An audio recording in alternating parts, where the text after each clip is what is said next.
Dans la sphère de l'entraînement, la douleur est vue comme un signal d'alerte absolu qu'il faudra absolument écouter et dès qu'elle apparaît, il faudrait tout arrêter. Cependant, si tous les athlètes respectaient ce principe-là, ils seraient peu nombreux à pouvoir continuer à s'entraîner au long terme et progresser. En tant que kinésithérapeute, j'aimerais vous expliquer la douleur autrement, pas pour la minimiser, pas pour l'ignorer, mais plutôt pour comprendre quels sont les mécanismes qui font que vous allez avoir une douleur et quand est-il possible de s'entraîner avec et quand faire vraiment attention. Hello tout le monde, on se retrouve dans le nouvel épisode du podcast Force Intérieure, le podcast qui parle de santé, de performance, avec un nouvel épisode tous les lundis matins. Et aujourd'hui, pour la première fois, je tourne le matin, donc on va voir ce que ça donne. J'ai l'impression d'être suffisamment réveillée pour vous parler de ce sujet très important aujourd'hui. J'espère que l'épisode de la semaine dernière vous a plu sur la récupération, que vous l'avez écouté en faisant votre récupération, justement, en faisant vos pas. Et aujourd'hui, du coup, comme vous l'avez compris, on va aborder le sujet de la douleur, savoir un petit peu qu'est-ce que cela signifie, quand est-elle importante, est-ce qu'on peut s'entraîner ou non avec une douleur,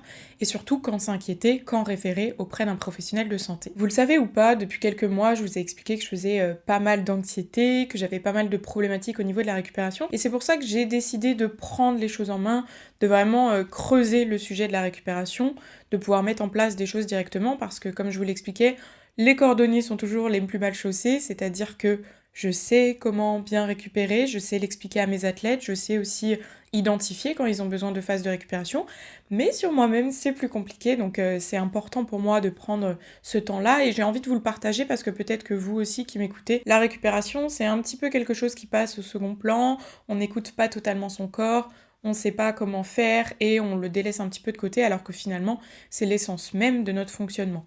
Et cet épisode sur la douleur, il va un petit peu dans la continuité d'arriver à identifier les raisons, les causes d'une douleur, pourquoi elle est là. Et vous allez voir au travers de cet épisode que douleur ne signifie pas forcément lésion au niveau des structures. Et c'est pour ça que c'est très important d'écouter son corps, d'apprendre à repérer les signes, parce que vous allez voir que la douleur, c'est un indicateur assez important sur votre état interne également. D'ailleurs, avant de rentrer dans le vif du sujet, je vous avais dit que je vous ferais un petit feedback sur les respirations que j'ai pu tester par rapport à l'épisode de la semaine dernière. Et j'ai testé les respirations pour favoriser l'endormissement et vraiment ça marche bien. Ça m'aide beaucoup à réduire l'anxiété, à améliorer ma qualité de sommeil. J'ai vraiment mes données dont je vous parlais la semaine dernière qui se sont nettement améliorées cette semaine, donc ça je suis ultra contente et je vais essayer de le maintenir le plus possible.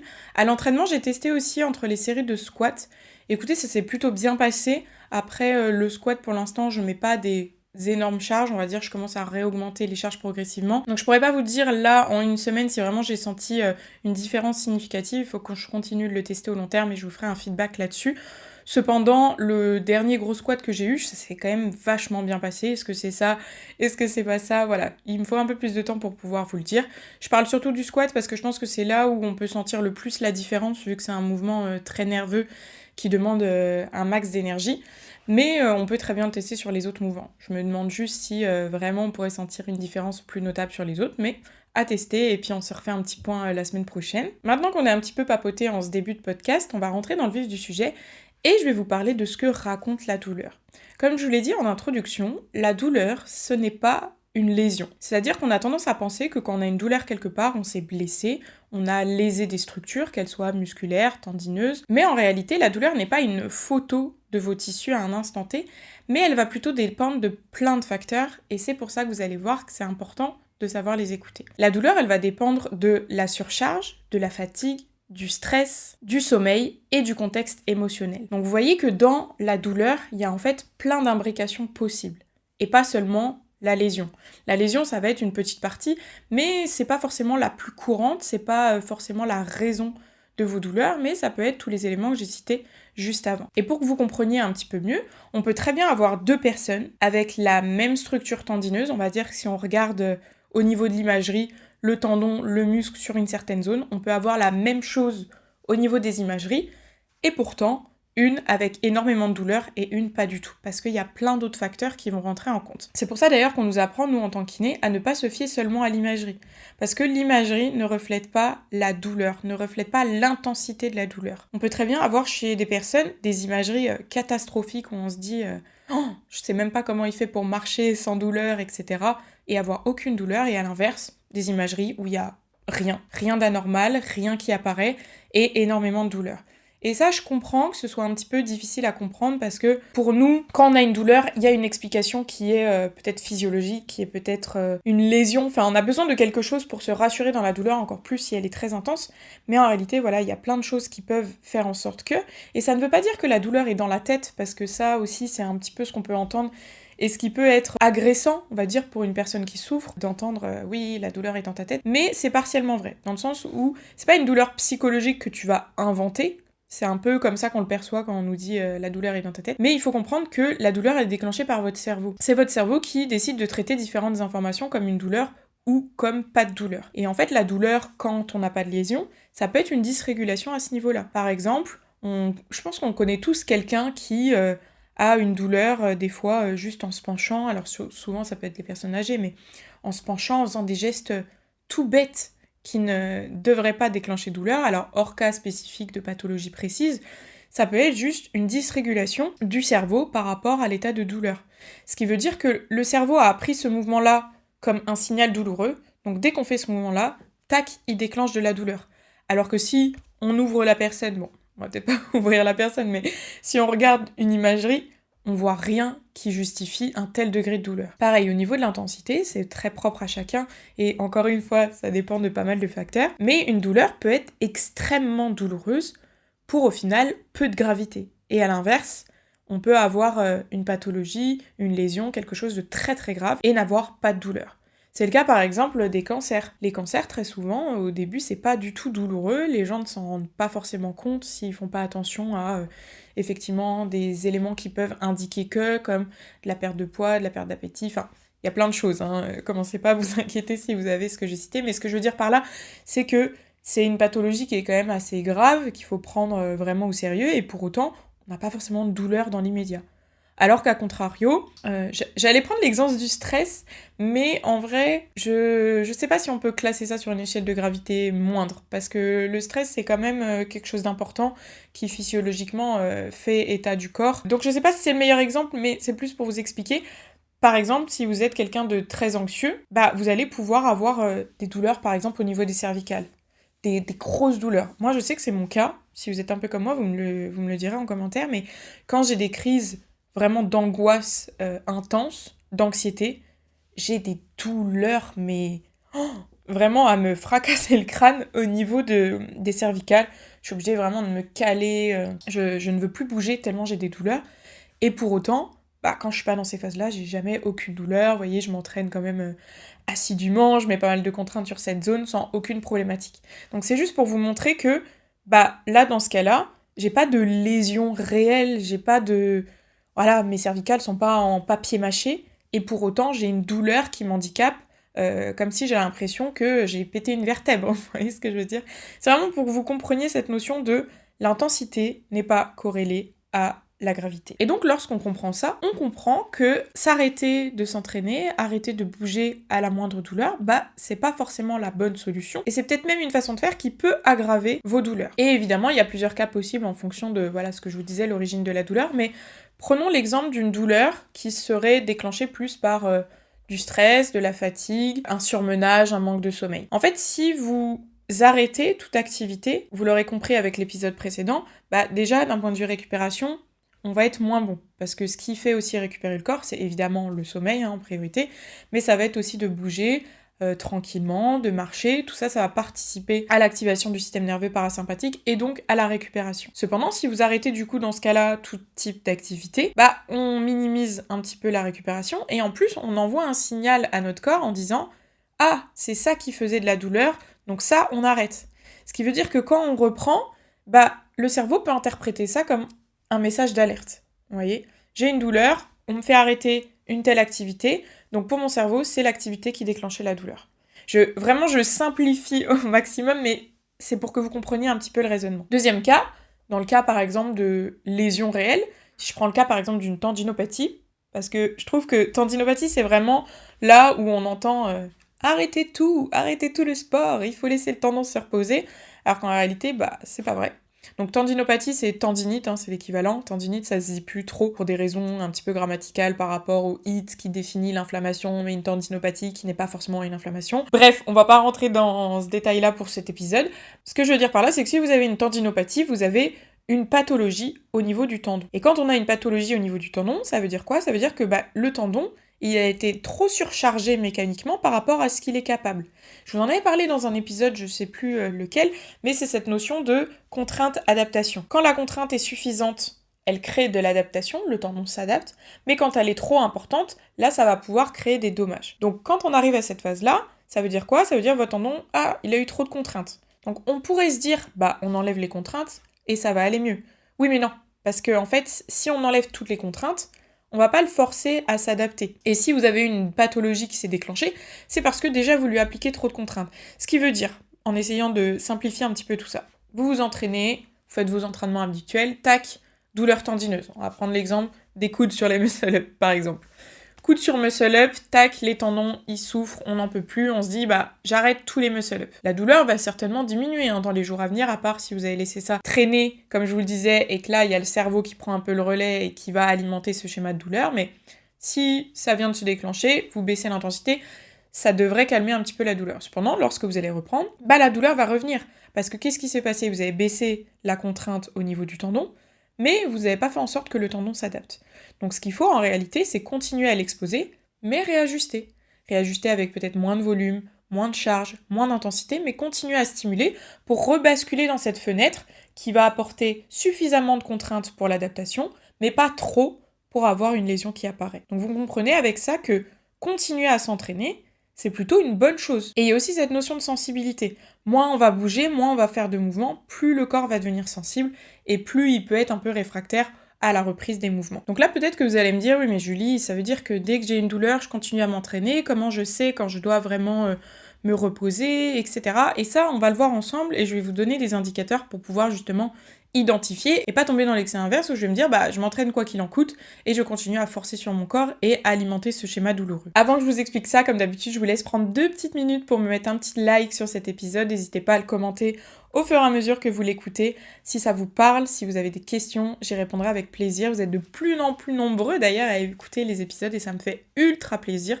J'ai l'impression de devenir presque une youtubeuse ou une podcasteuse en fonction de où vous l'écoutez, mais ça me fait très plaisir d'avoir des retours. Maintenant, revenons à notre sujet à propos de la douleur. On va voir ce qui est acceptable en termes de douleur et ce qui ne l'est pas et ce qui doit alerter. Ce qui est acceptable, c'est d'avoir une légère douleur à l'entraînement. Pour vous donner une fourchette d'évaluation, on a une échelle numérique qui va de 0 à 10 quand on évalue la douleur. 0, ça veut dire j'ai aucune douleur. 10, j'ai la pire douleur imaginable. Et on gradue comme ça son échelle de douleur. Nous, en rééducation, on essaye de rester autour de 3 sur 10, on évite de monter au-delà, sauf cas très spécifiques. 3, on va dire que c'est acceptable parce que ça peut être lié à la sensibilisation dont je vous parlais juste avant, et donc on peut tolérer ça. Plus, en général, c'est plus problématique. Donc moi, j'aime bien vous donner aussi cette référence-là, de vous dire, si vous vous entraînez, que vous avez une douleur qui reste inférieure ou égale à 3 sur 10, c'est ok. Là, par rapport à cette échelle-là, vous allez peut-être avoir du mal à évaluer, ça dépend comment vous êtes à l'aise dans l'évaluation. Évidemment, c'est une échelle qui est propre à chacun. C'est-à-dire qu'il faut vraiment penser l'échelle par rapport à vous. Pas vous dire, oui, mais lui, vu qu'il a eu ça, un 10, c'est plus fort que moi ce que j'ai eu, c'est pas ça. Là, c'est vraiment la douleur d'évaluation par rapport à vos expériences propres. Donc pour une même problématique, j'allais dire, on peut même pas comparer vraiment une douleur, parce que comme je vous le disais, il y a plein de facteurs qui rentrent en compte, mais admettons qu'on enlève tous ces facteurs-là, qu'on prend juste l'état, mettons, douloureux d'une tendinopathie avec la même surcharge sur 2 personnes, ce qui est évidemment impossible.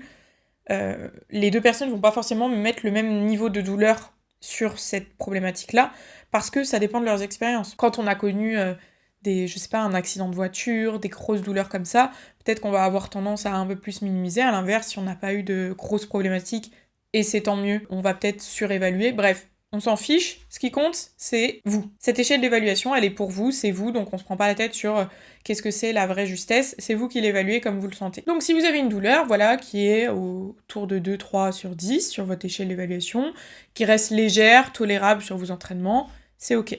Si cette douleur en plus diminue après l'effort, diminue après le mouvement assez rapidement, diminue le soir, c'est même plutôt ok. Et si elle revient à son niveau habituel dans les 24-48 heures, pareil, c'est ok. Dans le sens où, si vous avez des petites douleurs, comme je vous disais, au niveau du coude qui traînent, etc., vous vous entraînez, tac, ça sensibilise un petit peu, 3 sur 10, on y est. le soir ça diminue, le lendemain, voilà, je suis restée à ma petite douleur de sourdine. Là, ça veut dire qu'on va pas aggraver la problématique et que c'est plutôt ok de s'entraîner.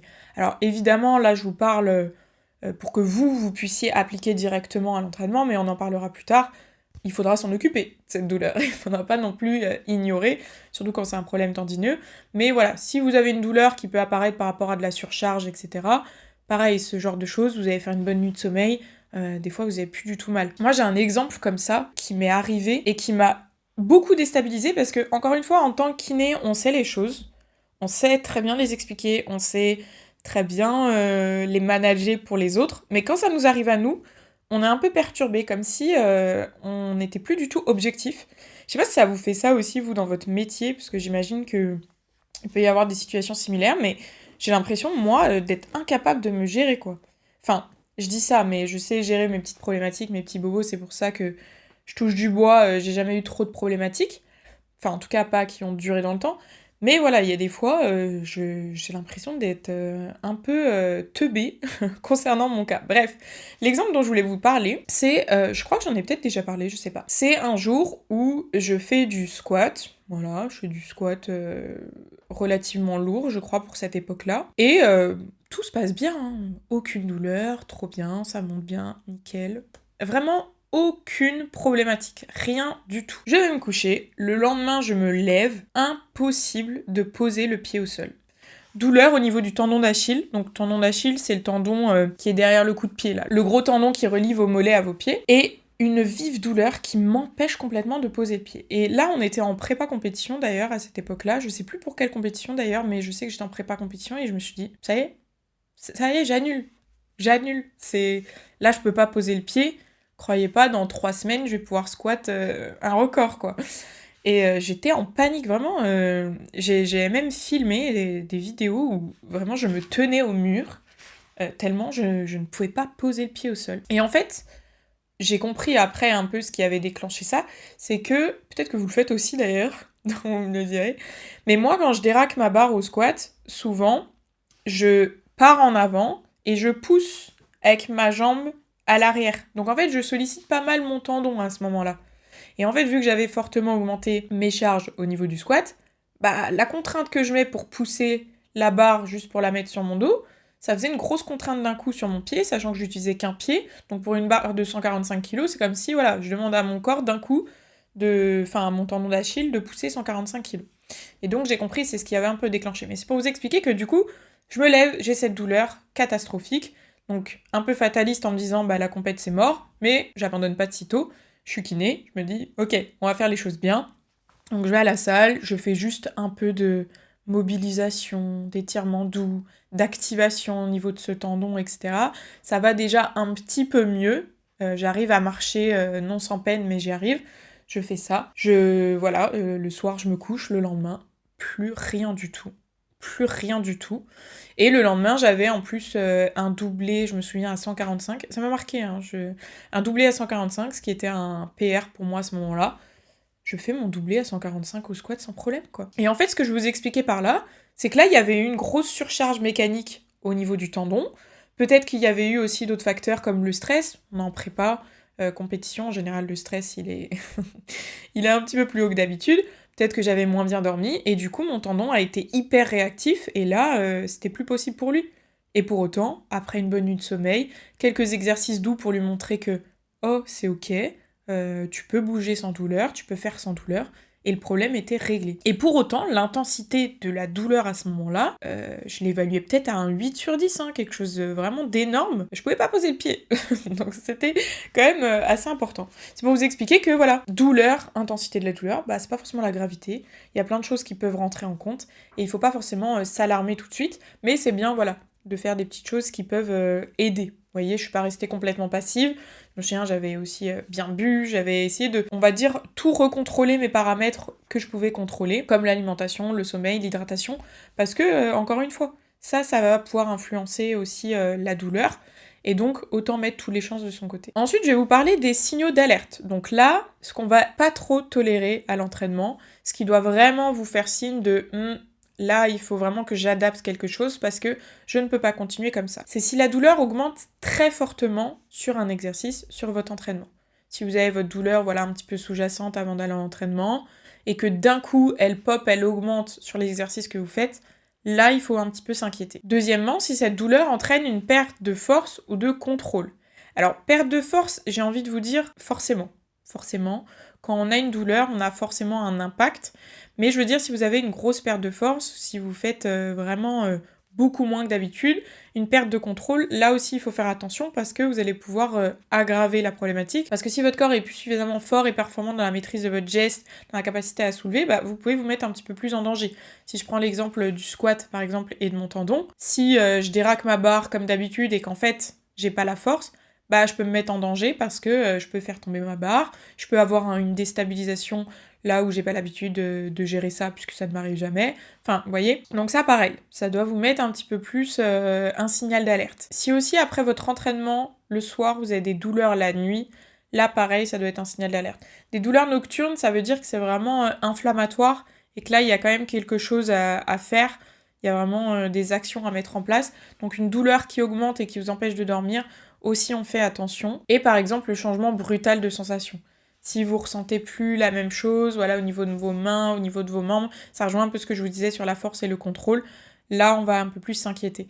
L'objectif, c'est de pas forcément ne pas avoir de douleur dans l'entraînement, mais c'est vraiment d'avoir un contrôle de son corps. C'est-à-dire, j'ai une douleur, je sais qu'elle est là, elle reste assez stable au cours de l'entraînement, c'est ok, mais je peux maîtriser. Si par contre, on sent qu'on ne maîtrise plus, qu'on n'a plus de contrôle, que c'est aléatoire, que d'un coup, on a un pic douloureux, que voilà, là on peut se mettre un peu plus en danger, on peut aggraver la problématique, et là je vais pas vous conseiller de vous entraîner en tout cas de la même façon que vous le faites d'habitude. Et ce que vous allez pouvoir faire pour mieux comprendre cette douleur, c'est analyser la douleur.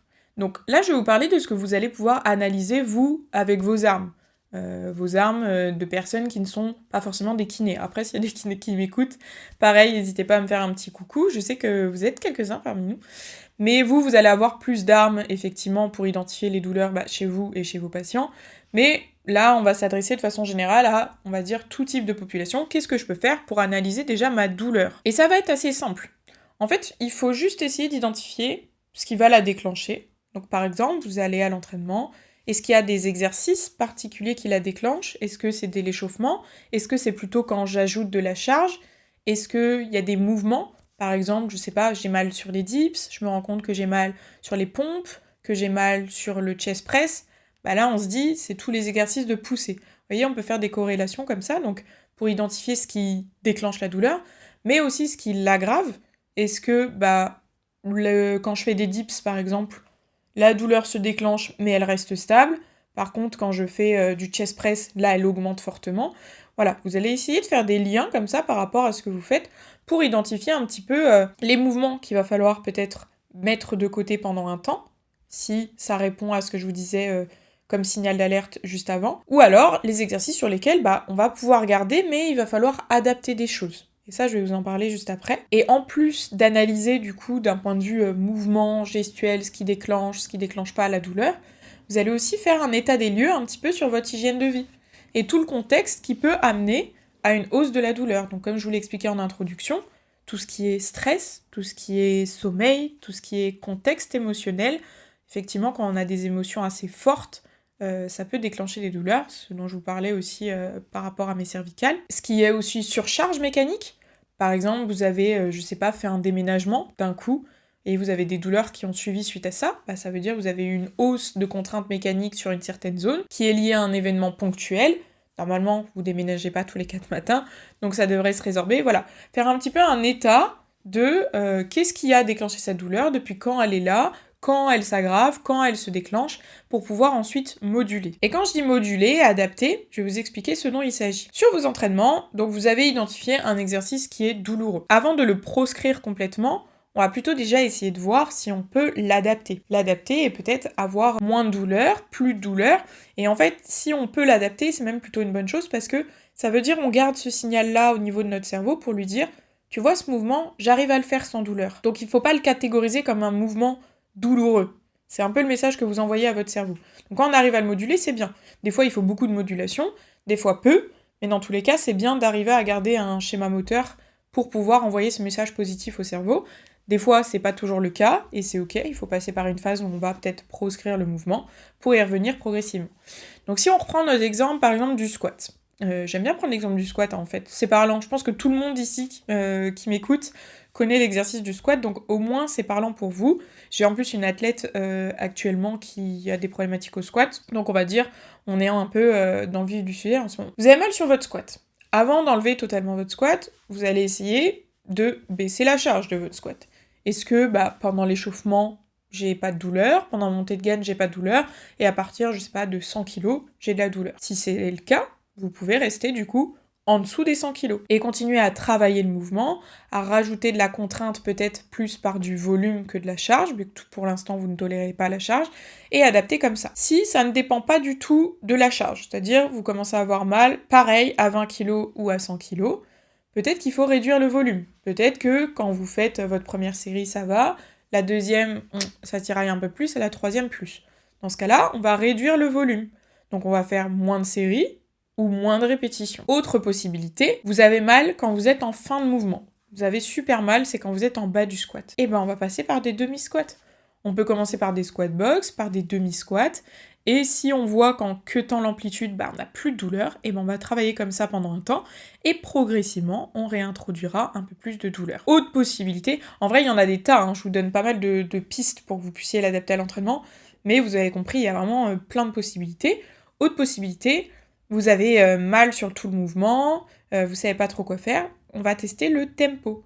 Le tempo, pourquoi ? Parce que le tempo, c'est aussi prendre conscience du mouvement qu'on est en train de faire, développer, on va dire, les qualités physiques progressivement, et des fois, le cerveau peut mieux le tolérer. Donc on peut agir sur vraiment plein de facteurs, que ce soit la fréquence, le volume, l'intensité, la charge, le tempo, la mécanique de mouvement, pour pouvoir trouver quelque chose qui fonctionne, pour pouvoir progresser sur cette variante-là, et ensuite réintroduire progressivement le mouvement dans son entièreté et avec les charges pour lesquelles on avait l'habitude. Donc ça, si vous arrivez à trouver une modulation sur vos mouvements, c'est plutôt bien, parce que comme ça, vous pouvez continuer à vous entraîner, c'est aussi moins frustrant de pouvoir garder effectivement quelque chose assez proche de ce qu'on avait l'habitude de faire, et pour autant, comme je vous l'ai dit, ça fera du bien à votre cerveau et à votre corps. Un autre point que j'avais envie d'aborder aussi dans cet épisode, c'est que parfois, la douleur que vous ressentez, alors elle est dans votre tête, j'allais dire ça, pas elle est dans votre tête, mais c'est la peur que vous projetez. Je vais prendre un exemple. Si vous avez eu une grosse douleur sur le squat, vous êtes déjà blessé, vous avez vraiment eu, souvent ça peut être des problématiques au niveau du dos, on va garder ça par exemple. Vous avez, longtemps souffert de douleur au niveau du dos pendant votre mouvement de squat.